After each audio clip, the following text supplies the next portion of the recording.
guys, and welcome back to my YouTube channel. Thank you so much for joining me for another one of my videos today.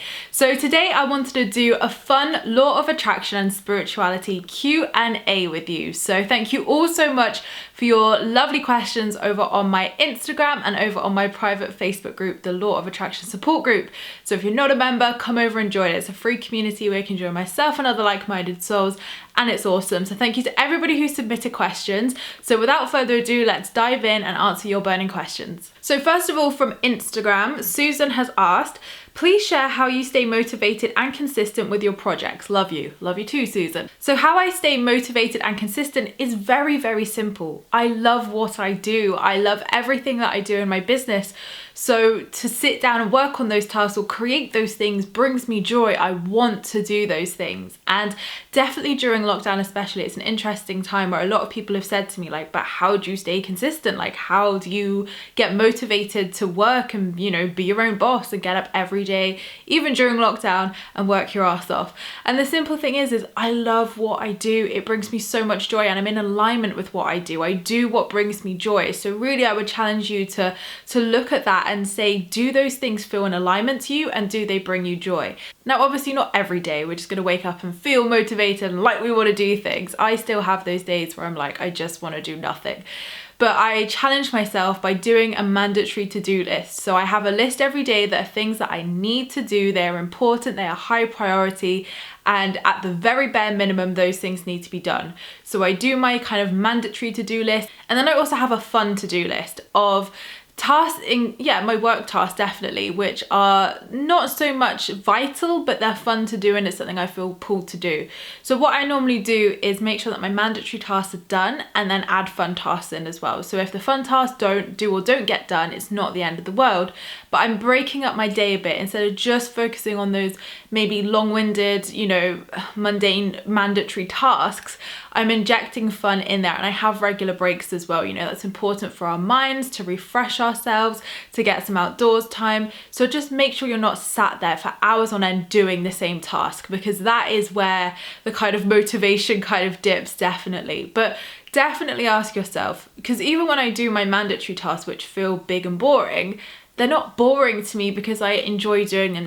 They're still fun, although I kind of sometimes feel like, oh, do I have to? But they're still fun to me. I still enjoy doing them, and they get done because I have that balance of fun tasks and mandatory tasks. And also, you know, I just know that I want to do those things. I feel such a pull to them. I feel divinely guided to them.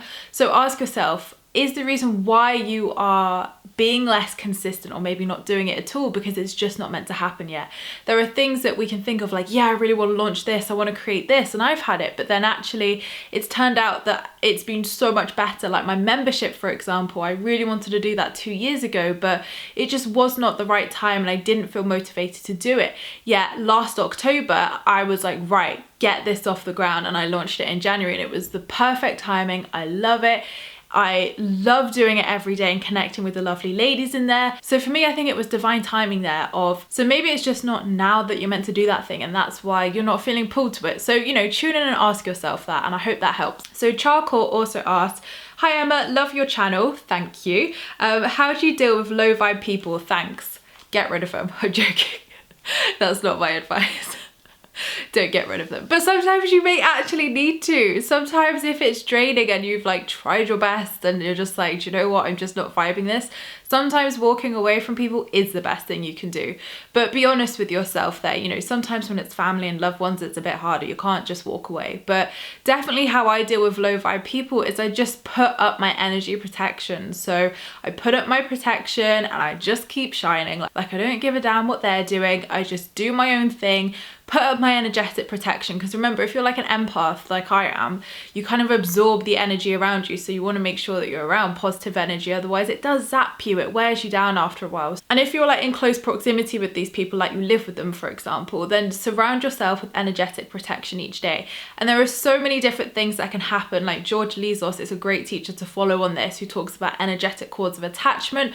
So another thing you could do is also look into well, I say cord cutting, you do cord cleansing as well. That's one of the practices in my new book, Positively Wealthy, where you basically, instead of cutting the energetic cords to these people, you cleanse them. So sometimes you don't want to cut them, you can cleanse them. So I would look into angel cord cutting meditations or angel cord cleansing meditations. I'm not sure there's too many of them out there, but that's what I do. And definitely look at George Lizos's work as well, because he talks about how that negative energy can sort of like show up in our energy, and that's probably why you're feeling it. Okay, now on to Facebook questions. So Roberta asked, what's the secret behind the secret? There is no secret behind the secret. I mean, unless I'm missing something, apart from if I had to say what's the secret behind the secret, that there's actually 5 steps, not 3. That's what I would say. That it's not just ask, believe, receive. My 5 steps, which I put in both of my books, is ask, believe, trust, let go, receive. So that's the secret behind the secret. There's 5 steps, not 3. That's what I would say. I don't know whether anyone else knows any other secrets. I don't know. Okay, Lauren has asked, I can't recall if you talked about this in other videos, but what's the best way to get started with meditation? How did you personally get started with meditation? Are there any guided practice videos that you would recommend? So my meditation story starts in my book, Spiritual Queen, where I talk about my journey, my spiritual awakening. I definitely have covered this in other videos, but it's cool. I will briefly go over it. So I started meditation when I was 16, way before I was spiritual. I was actually atheist, but I really loved the Buddhist way of living. So I started to meditate, got a book on meditation, and just started from there. So I just sat, literally like followed these instructions in this book of sitting there, clearing my mind, clearing my thoughts. It was as simple as that, of having no expectations, not trying to see things because I didn't know that you could see things or, you know, do what I do now with my meditation practice. So yeah, I've been doing it for over 11 years, unintentionally and intentionally now. But it's the best thing ever, meditation. So to get started, I think a lot of people, they want to see things. Like, you know, I talk about my psychic meditations. I talk about, obviously, you know, I saw my future goddaughter, who is now here in real life, before I'd reconnected with her mum for 8 years, and she was called Ella and she's called Bella in real life. I never put these pieces together until later, as I said in my book. So definitely don't put pressure on yourself to see stuff, to hear stuff, to receive messages. Just go in and clear your mind. Focus on your breathing. So you can do guided meditations, but it really depends on whether you see things clearly, because some people who go into meditation straight away, they struggle to do guided meditations because they struggle to see the things that are being, you know, they're being told to see. So maybe it's a case of just like really focusing on your breathing, like I said, going in, not having any expectations, and allowing what needs to come to you, whether you do a mantra meditation where you put a mantra out there, whether it's breathing meditation. There's so many different ways of meditation, which I do cover in my new book.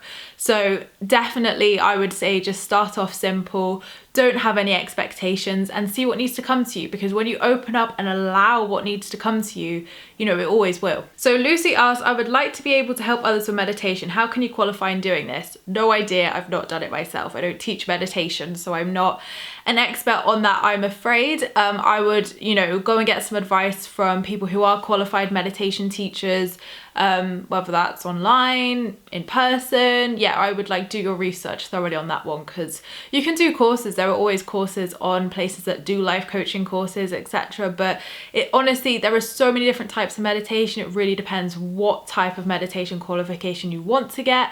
And also I guess the depth of it as well. Like some could be online, you may want to do an in-person course. So I think do your research and get good advice from people who are doing what you want to do right here, right now. Lainey, I hope that's how I pronounce your name. Lainey asked how to manifest a mentor or the like. The lovely Rachel Rendell, who's my psychic, let me know my spirit guide highly suggested I get one for my spiritual journey. However, I'm not sure how to get in the right vibration.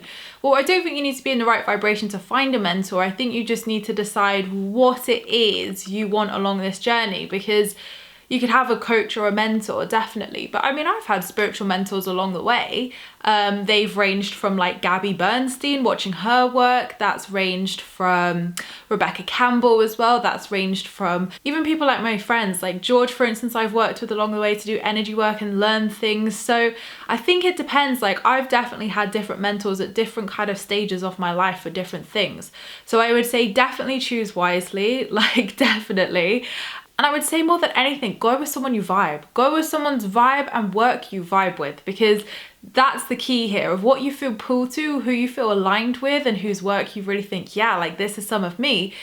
I feel like that's probably the best person to work with, because you already vibe their work and there's a reason why you're feeling pulled to them. So again, do your research, see who you vibe with, and you don't just need one mentor, you know, you can work with multiple people along your spiritual journey for all different wonderful things. That's the beauty of it. Like, not one person is going to cover everything you want to learn or want to develop or heal within yourself, but at different stages, different people's work will resonate, align. And that's the beauty of all of us doing this work, is that we all have such different topics we talk about that, you know, you have something for every stage of your spiritual journey as such. So yeah, I would just see who you vibe with and what you want to get out of that mentorship at the moment. And obviously you have things like coaching, which is a paid for mentorship, but you know, things like Gabby Bernstein and things like that, for me, that was like a free mentorship. I would watch her videos, listen to her podcasts, read her books, which obviously I had to pay for. So there's a whole array of different ways you can learn. It's whether you want that kind of mentor in the bigger scheme of things like Gabby was for me, or whether you want a one-to-one kind of coaching environment where, you know, you can work on things one-to-one with someone. So ask yourself those questions and let the mentor find you. See whose work you feel aligned to. Steve has asked, what do you affirm each day to raise your vibe? That's interesting actually, because I don't think I just do one affirmation. I do what I need that day is the truthful answer. I don't just do one to raise my vibe. I tune in to what I need that day. And as you'll see, I create affirmations every single day on my Instagram and post them for you guys. So again, that's me tuning into what people need or what I sense, you know, I just channel it basically. So I would just say, tune into yourself, tune in and let the words come to you. That's what I do with those affirmations. That's what I do with my own affirmations. I let the words come to me and I tune into what I need that day, because we'll need different things each day to raise our vibes, not just the same mantra, because different parts of us could feel triggered. You know, we feel different things every single minute of the day. So definitely tune into yourself, whether it's meditation, whether it's just, you know, silencing your thoughts for a bit and allowing your angels, spirit guides, whatever, to, you know, bring to you whatever it is you need to know that day. That's what I would suggest. Colin has asked, do you still practice Reiki? I found you through your video on attunement experience. Yes, I do. So I've never done it professionally. I've trained professionally. I'm qualified as a level 3 Reiki master, so I could actually teach it and attune people, but I just don't, I've never wanted to do it professionally. Like, there's been instances like friends, myself, I do it on, like, you know, I practice Reiki on myself often, my friends, my family, but yeah, I've never done it professionally, but I definitely still practice it. I definitely still love it. It's such an amazing energy to work with, and it's just incredible when you see, you know, you see the results of it in yourself and others as well. So amazing thing to do. But yeah, I don't think I'm ever going to do it professionally in my work. I do EFT instead, and I do different things as well, which I just feel more cool to sharing with people in that professional environment. Lynette asks, what law of attraction books would you recommend for someone new to this world? Also, what crystals are best for a beginner? I bought some but have zero idea where to place them. Well, you can place them anywhere you want, Lynette, literally in your bra, on your desk, next to your bedside table. There's no right or wrong here of where you should place them, you know, go with what feels good to you. So rose quartz is obviously something you want to keep close to your heart, maybe in your bra, maybe in a necklace, maybe in a bracelet, maybe on your bedside table, whatever it is. So I think the best beginner crystals are rose quartz for unconditional love, because it brings and attracts love in all areas of your life, including self-love. Amethyst is really good for intuition, developing like your intuition and psychic abilities, great for helping you sleep, great for healing, and great for mental health as well. Like, you know, if you're having nightmares, if you're, yeah, it's a good round, it's a healing crystal for thoughts and mental health, I would say, definitely. And also it helps you sleep and helps to build your intuition as well. So amethyst is a good one. And then another one I would say is probably citrine actually. I'm more drawn to citrine as a beginner crystal now, just because it's the manifesting crystal. So if you're doing law of attraction and you're interested in that, citrine is the manifesting stone where it attracts abundance, money, all forms of abundance to you. So citrune's a really good one to work with as well. So those are my 3 I would say to work with as a beginner level.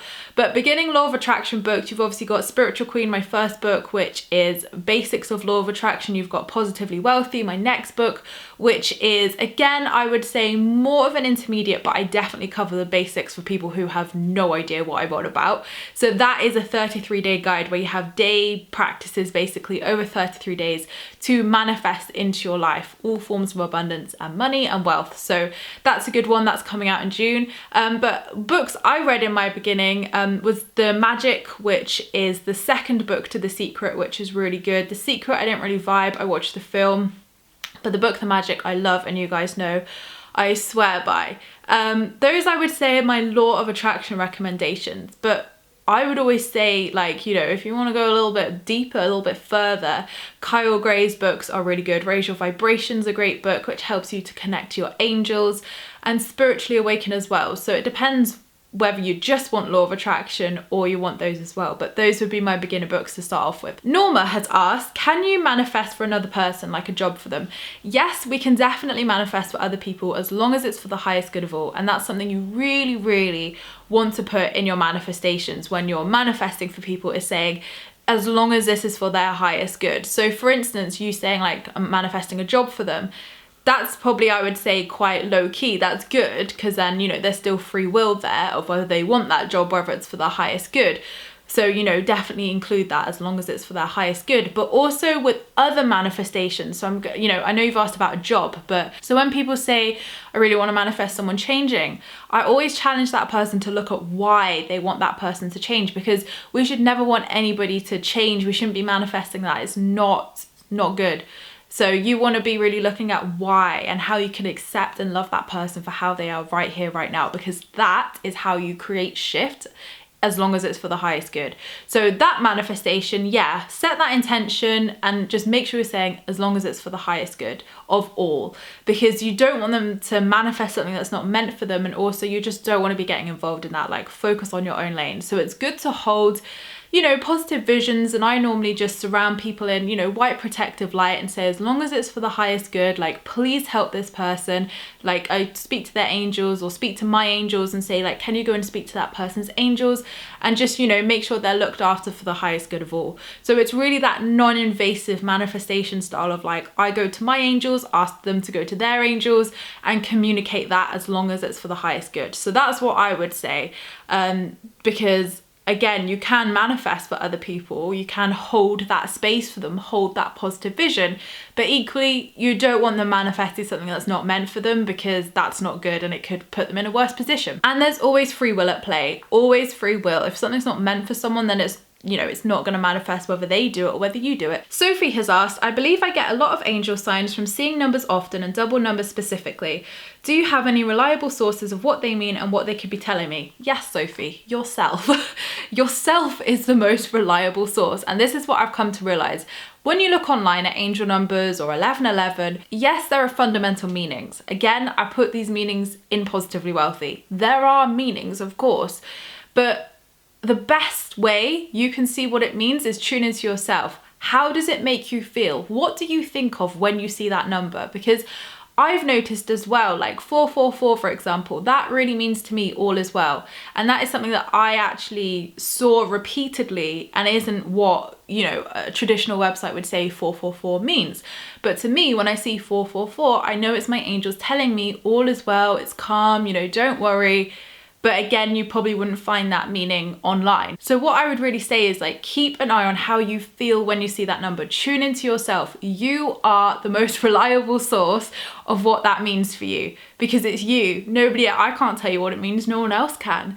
So yes, you know, sometimes it's good, you know, if you're seeing a persistent animal or not just a cat, like, you know, something random, you know, like a leopard or something on TV, you keep seeing it, then yeah, it's okay to like look up what a leopard means, look at what, you know, the numbers mean, definitely, if you're seeing it all day long, every day. But tune into how it feels to you. Does it feel authentic? Does that meaning resonate with you? What were you thinking of when you saw that number? how does it make you feel? That will always be the most reliable way to understand how numbers mean for you, because they will change and evolve over time. And like I said, I've created my own meaning intuitively for certain numbers, which when I see them, I know what that means. So tune into them and see how it makes you feel. And as I say that, it's 11:11 on my phone. Ha ha ha. Okay, last question then. So Maria asked, how do you keep yourself high vibe throughout the day? Definitely daily practice, definitely daily practice. I have my obviously gratitude practice in the morning, oracle card pull, meditation I do. And it's just really picking up on the signs throughout the day of how I feel. So doing my morning practice first thing is so important for me. It really sets me up for the day. And then doing my gratitude in the evening when I go to bed, of just, you know, being grateful for all the things that have happened throughout the day, really transform my life, like really allow me to feel that consistent vibration. So it doesn't have to be something massive, dramatic, or you don't have to do something every hour, but you know, some days I will feel more low vibe, and that's when I need to kind of think, right, tune in, what's this feedback, what do I need to work on? So I think it's just having your toolkit handy and tuning into what it is you might need at that time, rather than doing one practice every single day that's going to keep you high vibe. That's not how it works. Like, we need different things at different times because we're cyclic beings. We ebb, we flow. We can't always feel high vibe. That's what I want to say. We need our days when we don't feel high vibe to feel high vibe, if that makes sense. So don't beat yourself up if you don't feel high vibe every day, because especially as women, we have hormones, like we have, like, you know, we have our menstrual cycle as well. So we will naturally feel different things all throughout the month. And that's not because we don't have a high vibe, that's because it's our hormones, it's our menstrual cycle. And, you know, all human beings, it is not sustainable to feel high vibe all the time. So recognize, are you staying in that place consistently? And that's maybe when you need to do that inner work. Or is it just that actually maybe today is not so much of an outer happy manifesting day? Maybe it's more of that feminine inner flowing journey where you just need to trust and allow yourself to feel what you need to feel. So tune into that. And I would say that to everybody. Like, it's not about being high vibe every day. You can't be high vibe. I'm not high vibe every day. Nobody is. It's not possible. It's about navigating that and, you know, knowing when it's something you do need to work on, and sometimes when you just need to let things flow and surrender, and allow yourself to feel what you need to feel. Because sometimes when we don't allow ourselves to feel what we need to feel, we can't move through that emotion, and it stays and it lingers because we're not allowing it to come to the surface to be released. We're not witnessing it, we're not seeing it. So sometimes it can be as simple as that. So thank you so much, guys, for all of your questions. I've really enjoyed answering them today. Sorry I couldn't get through all of them, there were so many, but thank you so much for them. I've had so much fun answering them, and I hope they've really served you and given you the answers that you needed. So as you guys will know, I will do more of these in the future, so keep an eye on my Instagram and my Facebook group if you want to submit one of your questions. So thank you so much, guys, for watching my YouTube video. I appreciate all your views and likes. Don't forget to subscribe if you're new here, because I would love to see you again soon. And don't forget to leave me a comment in the comments box down below, because I reply to them all. I hope you have a lovely week, whatever you're up to. I hope you're all keeping safe and well during these times, and I'm sending you all so much love. Lots of love, guys.